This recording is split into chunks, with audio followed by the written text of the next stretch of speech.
You're watching Global Trade This Week with Pete Mento and Doug Draper. Hello, everyone, and welcome to our newest edition of Global Trade This Week. I'm Pete Mento, and with me in the co-host chair is Mr. Doug Draper. Doug, how are you, buddy? Pete, I'm doing great. I appreciate you asking. Co-host chair. I think we're co-chairs on this show, my friend, but I appreciate that. Whatever. Like, I look at it, and it's sort of like, are you in the A-hole or the B-hole is what they would say in marketing or in broadcasting. So I don't want to put you in the A-hole chair. We'll put you in the B-hole today. How about that? All right. Yeah, for the co-host. So I like it. Yep. So anyway, my friend, before we jump into this, you travel so much. We have to say, where in the world is not where in the world is Waldo, but where in the world is Mento? Where are you at today?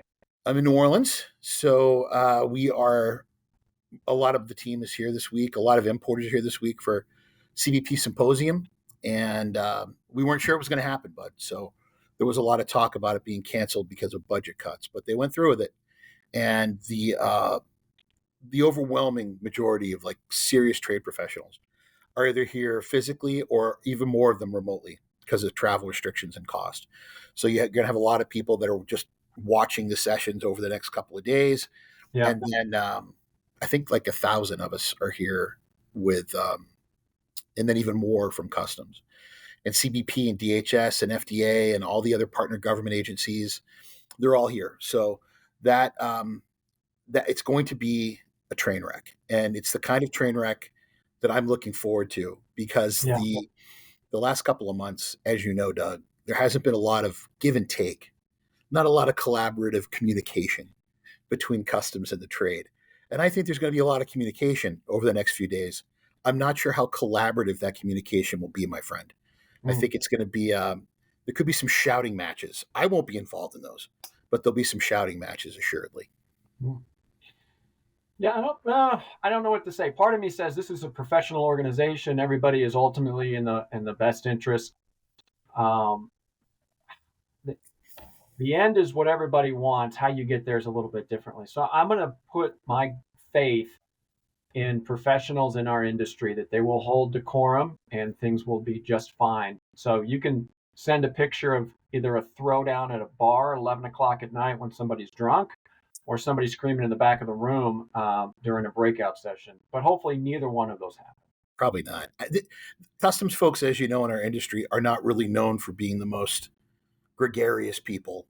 So the idea of a whole bunch of brokers and customs house brokers being in New Orleans to party, it's not like there's going to be folks out till 4 a.m. at the dungeon. I mean, I'll be there, but I don't know if there'll be a lot of trade people that are here really raising hell. And then you don't want to get too mouthy with a federal law enforcement agency, is what I always tell people. You can have your opinions and you can be upset, but let's not. That is very much a bear. Let's not poke the bear. Okay, let's let that one lie. Yeah, good advice, my friend. But definitely keep us posted. Keep Keenan and I. We got a good text thread going back and forth, not only for the show but throughout the week. So you'll have to keep us up to date. If there's a great fight, don't worry. I will videotape it and I will scream "World Star" as loud as I can while it's going on. But I don't foresee that kind of interaction happening here. Yeah, good. What you got, buddy?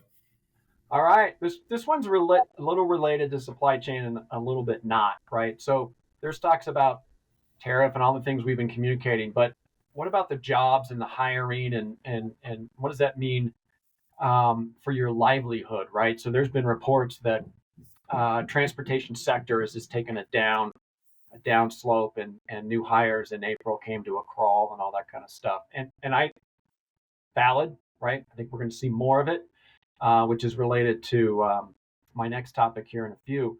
But the one thing, I was talking to a couple of friends this weekend, Pete, and they have kids.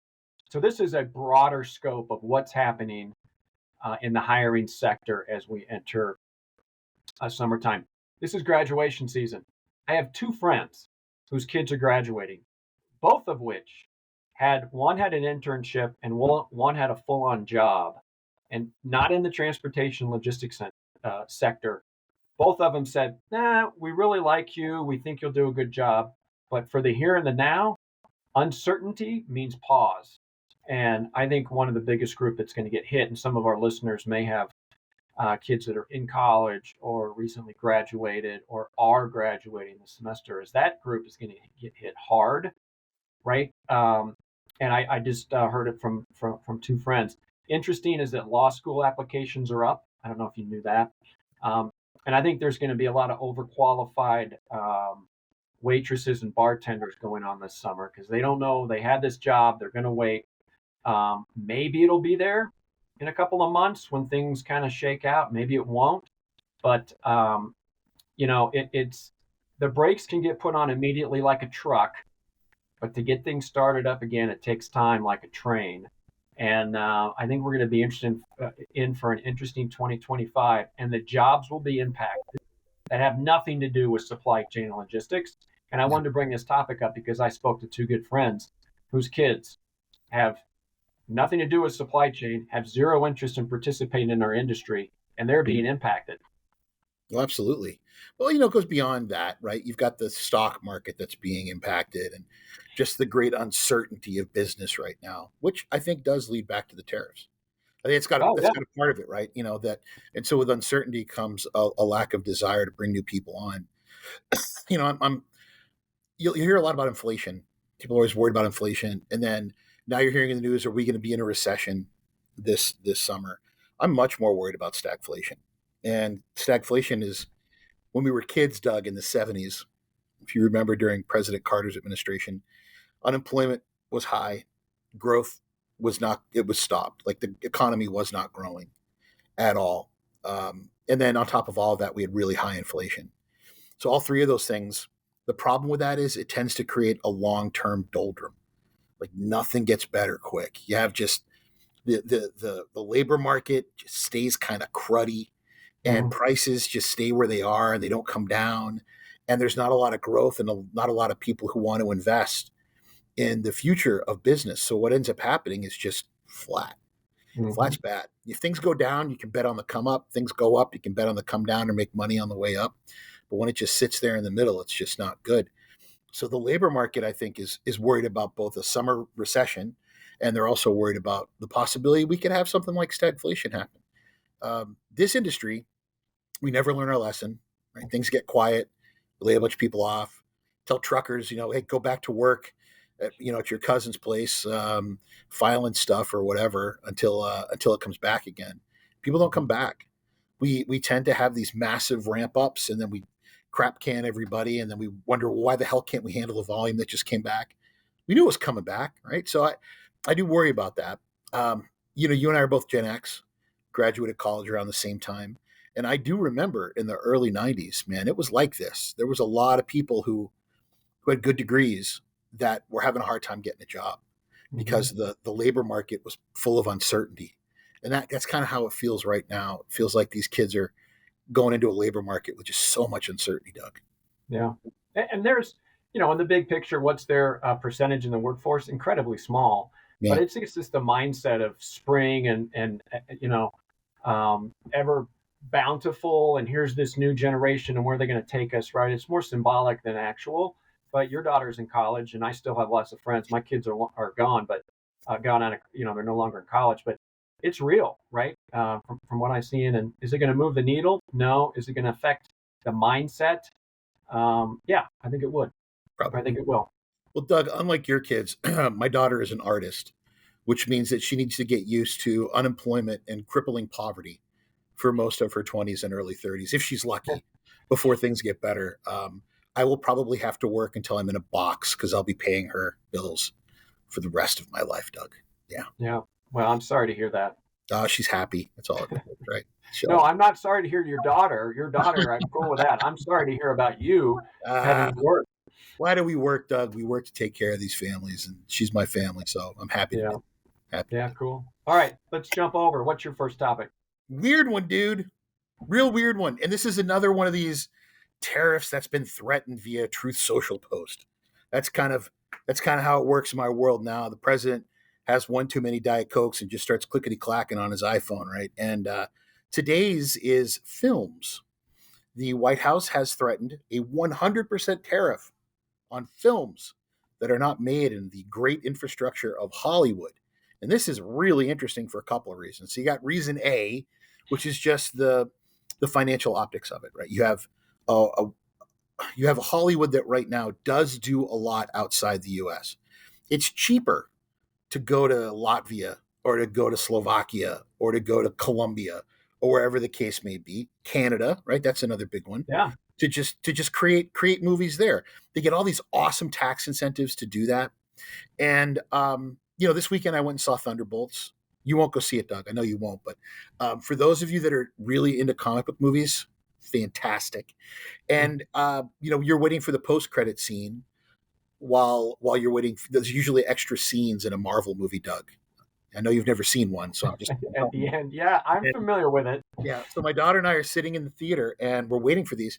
And believe it or not, even before this, I noticed filmed in location in all these different places around the world. Like they were in Southeast Asia, they were in Eastern Europe, they were all over the place with this. And then I was thinking about that today, like with this movie that's done pretty well at the box office, how would they have tariffed it? And that leads to number 2. Okay. So the second big problem is the United States and Europe have been really vocal about not putting tariffs on digital services. So things like having an open platform for Salesforce.com, right? AWS and all the services that they do for cloud computing. Well, this would in effect be a tax on a digital service.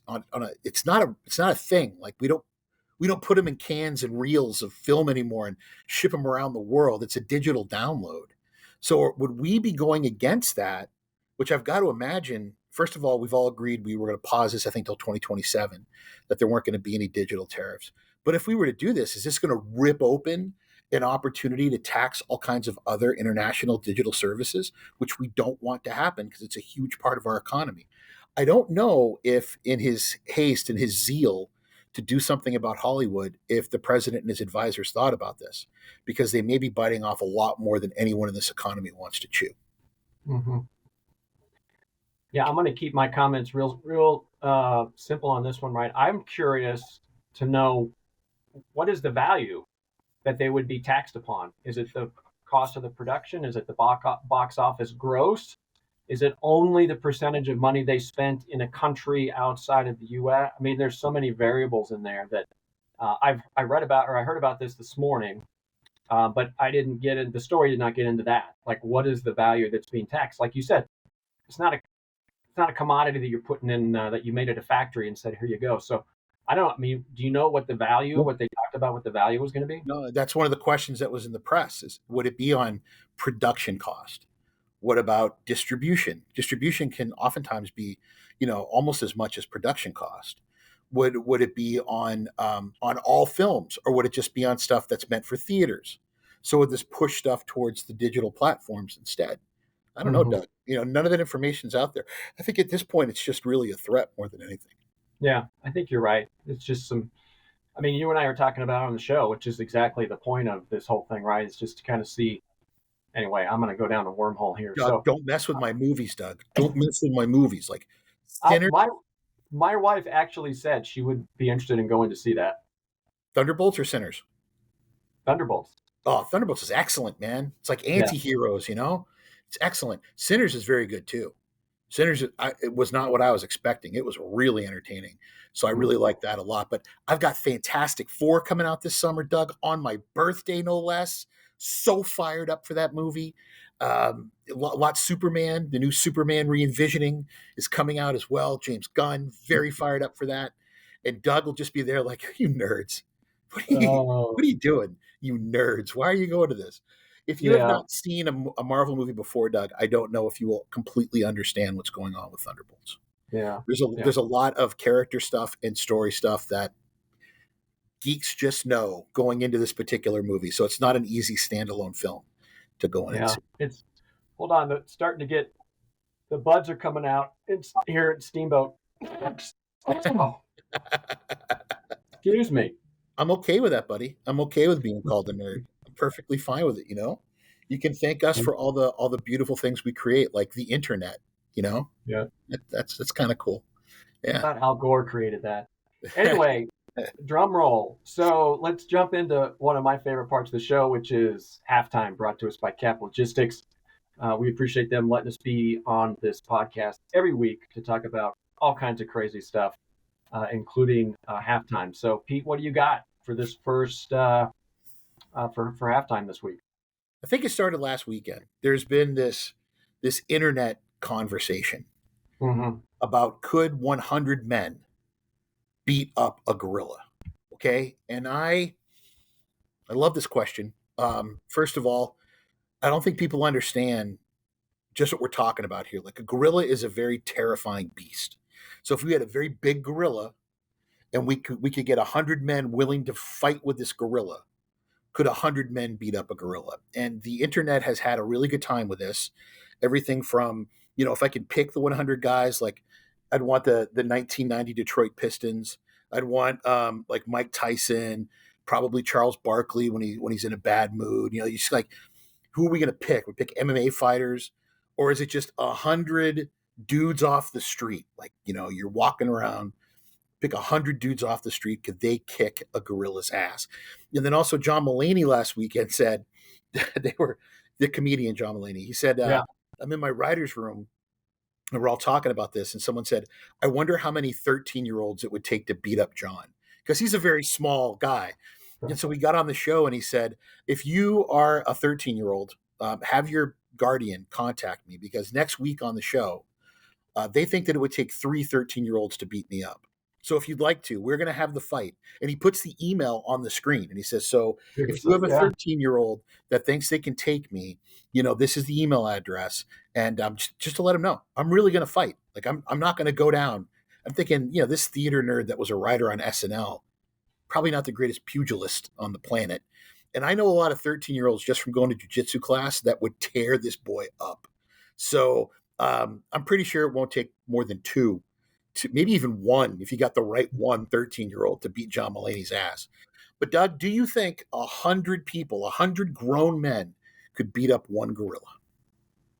I heard about this. I don't know if you saw Saturday Night Live. There was a parody on it that they did. I don't know, man. I think they could. To answer your question, I always like to answer a question, and I think 100 men would be able to take down a gorilla. I don't think there's a right answer. I really hope no one ever tries to do it. Apes are terrifyingly violent. They are very, very violent, and they don't fight nicely. They bite off appendages and things off one another when they fight. So I don't know, man. Like, I don't want to have to find out, but I think I'm team gorilla, Doug. I think I'm team gorilla. Yeah. Well, anyway, we shall find out. I don't know. We won't find out. We'll find out about John Mulaney and 13-year-olds. Oh, John Mulaney's going to get his ass whipped. Yeah. But what do you got for us this week on halftime, buddy?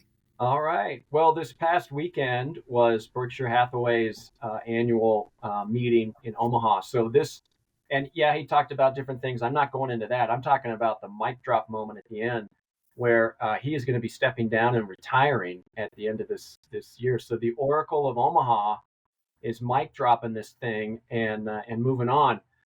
Greg, I think it's Abel, Abel. He's the CEO of the Berkshire Hathaway Energy Holdings division and non-insurance operations. Anyway, he's the heir apparent. He's going to come in. Don't know much about him. But I was thinking that there's actually a friend of mine, a friend of my brother's, whose father got involved with Berkshire Hathaway and was very successful. And I'm sure there are people listening to the show whose father, or possibly, or more likely grandfather, that may have said, man, I had the opportunity to invest in Berkshire Hathaway back in the day. And man, if I would have done that, dot. And so I was trying to think that there's a lot of missed opportunities out there. My father, keep in mind, Pete, grew up in Wichita, Kansas, and he had a chance to invest $1,000 with two brothers named Dan and Frank Carney. And I don't know if you know who they are, but they started Pizza Hut. Yeah, right. And that was the missed opportunity from my old man. $1,000, I don't know, $1,000 wasn't $1,000 nowadays.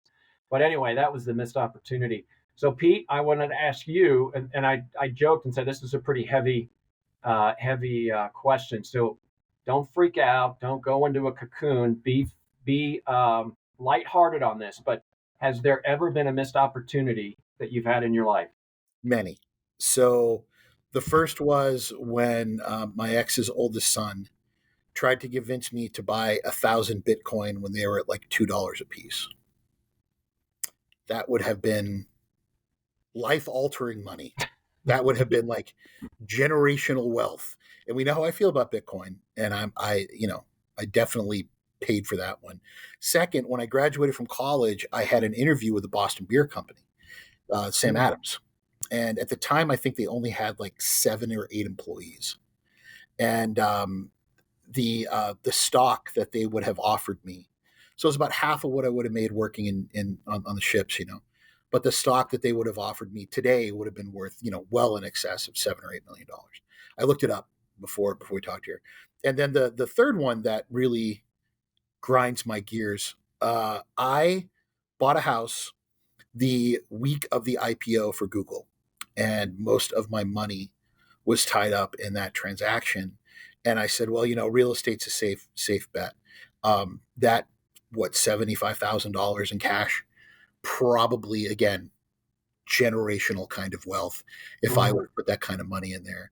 The problem for me, Doug, is because of what I do for a living, I have a lot of probations, a lot of prohibitive stuff. I can't invest in companies that I work directly with because I have too much financial insight. And when I was with public accounting firms, it was strictly forbidden.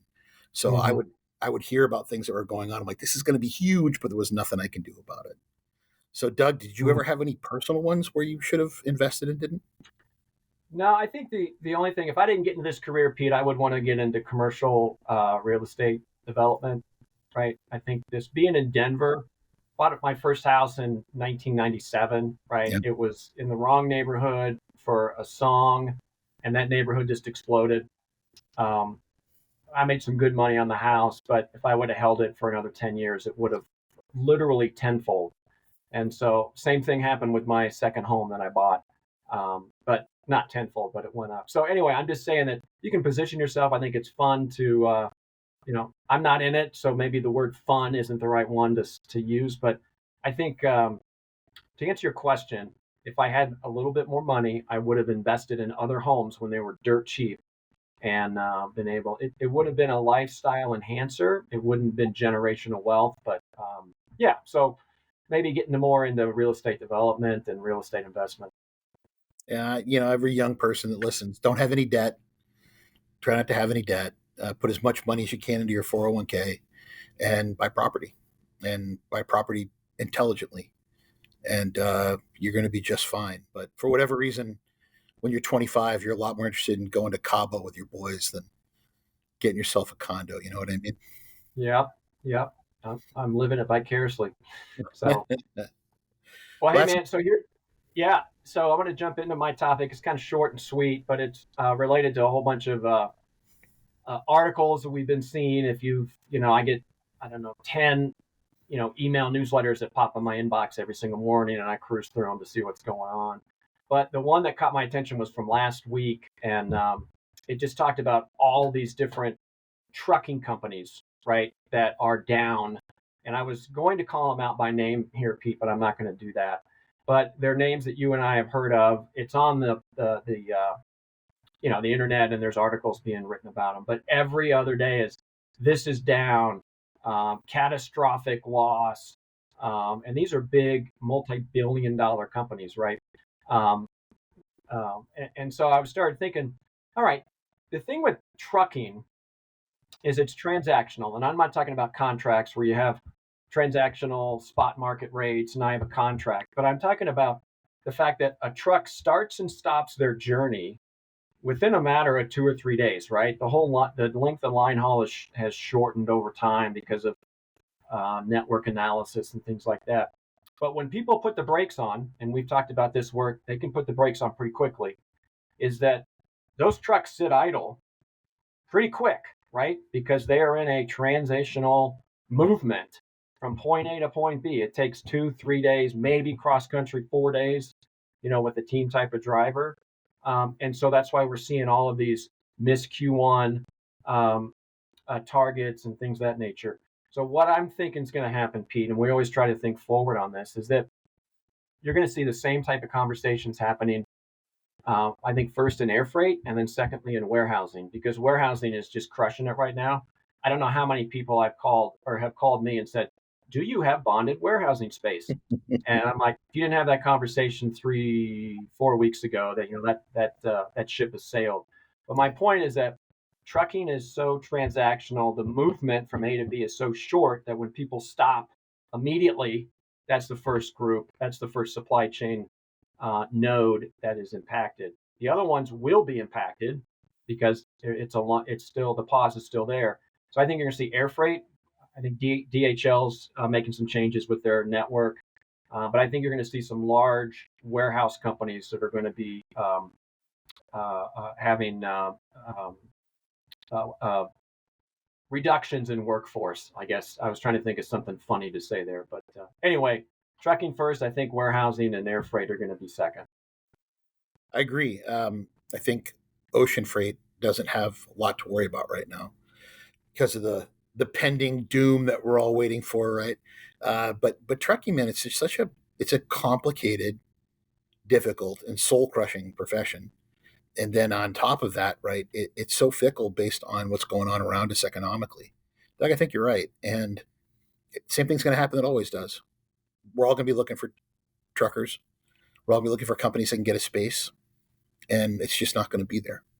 This is what happens. We crash, and then we have these elevations. It's like it's so bipolar, and it seems that we never learn the lesson about this to try to keep people on a salary, keep them on working, so that when the time comes, we have someone who's able to really manage it for us. But I think you're 1,000% right, Doug. And these trucking companies that are going through it right now, it starts off small and it makes its way to the bigger ones because eventually it all sort of gets rolled up into one giant environment of economics. Yeah. Okay.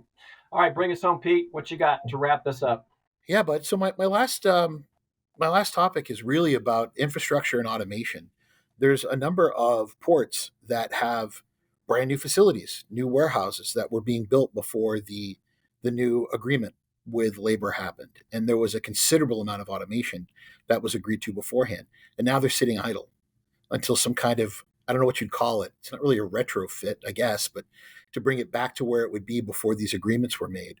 And if you look at the executive order on maritime dominance that President Trump put out, a lot of it in there has to do with increasing the speed and efficiency of our ports. Well, that comes from automation. So I foresee, Doug, in the very near term, like next year or two, there's going to be these two forces smashing into one another of the desire for this country to help build better, faster ships and more efficient and more cost efficient ports in order to become not dominant, but in order to become less than a footnote on global maritime again. And in doing so, we're going to have to come up against a contract that was just signed with both sides of the United States that's doing everything it can to limit automation. Yeah, that's a good point. When you were talking about this, I was thinking that the smaller second tier ports that really exploded during COVID and when the West Coast longshoreman situation was coming up, people are like, forget LA, forget Seattle, we're going to go around the horn. And they would go into the savannas of the world and things of that nature. That came full circle because the East Coast port pending port strike and the contract over there, everything switched back to LA. I think last year we said LA is back, baby, and that is definitely the case. But just like my reference to a train, right? If you're like, hey, Charleston's the new place to be, you got to buy the land, you got to get the permits, you got to get all the regulatory things to break ground and then move forward. So some of those projects that started during the heyday are starting to come to fruition. And like you said, there may be some automation built in, but now they can't have as much automation. But I think that conversation that you said in the next year or two, there's going to be a lot of it focused around the second and third tier ports because it was cheap land, unique buys. And again, that was a real estate play out of the gate when it was in their heyday. So I think you're exactly right. It'll be interesting to see how that evolves. But I think we're going to see some of that conversation around those second and third tier ports. Agreed, buddy. Yeah, cool. All right. Well, that brings us to a close of this week's Global Trade This Week. Pete, every single time you're in motion, you still have time to sit down and do this show, and that's greatly appreciated. Makes good for scheduling, and thank you. Have a great event down there in New Orleans, and for all of our listeners, we appreciate it. Always welcome to make comments in the post that we put out there. And remember, if it's happening in global trade, we're going to talk about it here, and we're going to take a forward-leaning perspective on those topics. So that's it. Pete, thanks so much. Have a good conference. Thanks, buddy. See you next week. All right, catch it.